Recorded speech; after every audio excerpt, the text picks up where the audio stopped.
আসসালামু আলাইকুম, শুভ সকাল। তোমার দেখায় পোরশা টু নিয়ামতপুর রোড নতুন রাস্তা হচ্ছে, এত সুন্দর মসৃণ রাস্তা, দুই পাশ দিয়ে ইউক্যালিপটাস গাছ নতুন করে হচ্ছে, চারিদিকে সবুজের সমারোহ।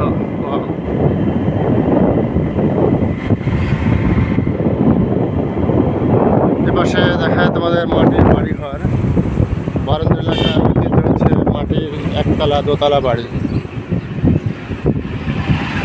যেটা আমাদের নাটোরে দেখা যায় দোতলা বাড়ি, মাটির দোতলা। সামনে তোমাদের দেখায় দোতলা বাড়ি অনেকগুলো। আসলে 20 বছর আগে তখন এদিকে ইটের ভাটা ছিল না, এখন অবশ্য অনেক ইটের ভাটা হয়ে গেছে। মানুষ ইটের বাড়ি ঘর যে নাই, তারা মসজিদ ইটের। এই যে এগুলো হচ্ছে মাটির দোতলা, এগুলো হচ্ছে বারান্দা এলাকার ঐতিহ্য, এখনও টিকে আছে।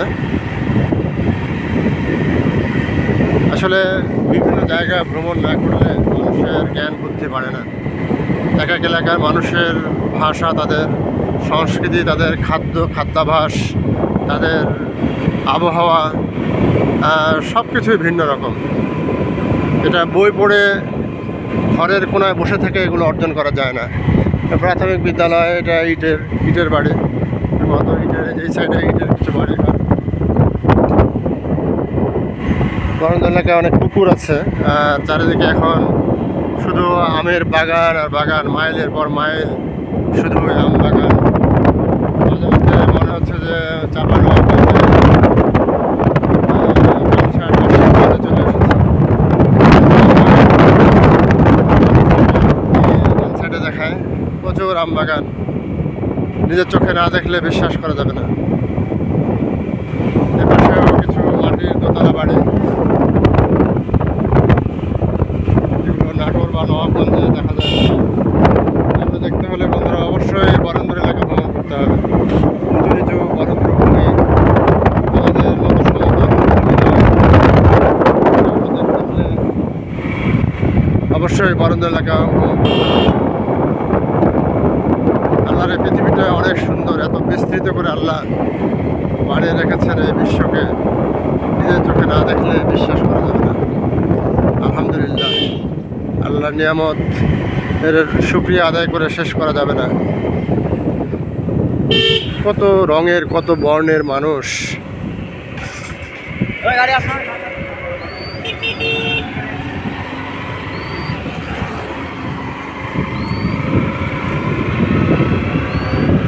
পানির ট্যাঙ্কগুলো থেকে পানি সরবরাহ করা হয় ট্যাপের মাধ্যমে।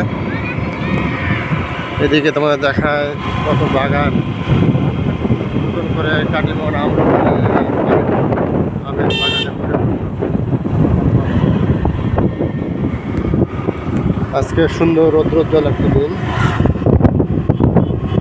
রাস্তাগুলো এত সুন্দর, নতুন করে কার্পেটিং করা হয়েছে।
আর এই ভূমিকে আল্লাহ বলছেন যে আমি তোমাদের জন্য বিস্তৃত করে রেখেছি, যাতে তোমরা এই ভূমিতে বিচরণ করতে পারো, পরিভ্রমণ করতে পারো।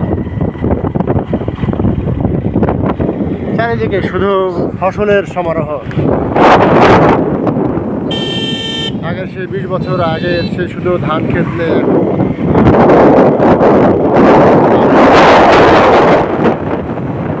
অনেক কিছু হয়ে গেছে। এলাকায় বিপ্লব সাধিত হয়েছে, রাস্তাঘাট উন্নত হয়েছে।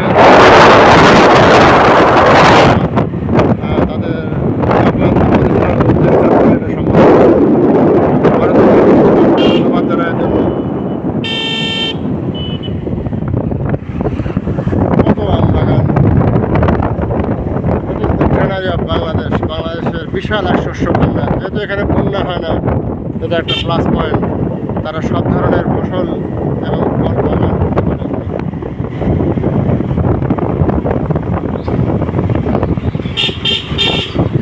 Okay friends, thanks for watching my page and YouTube channel.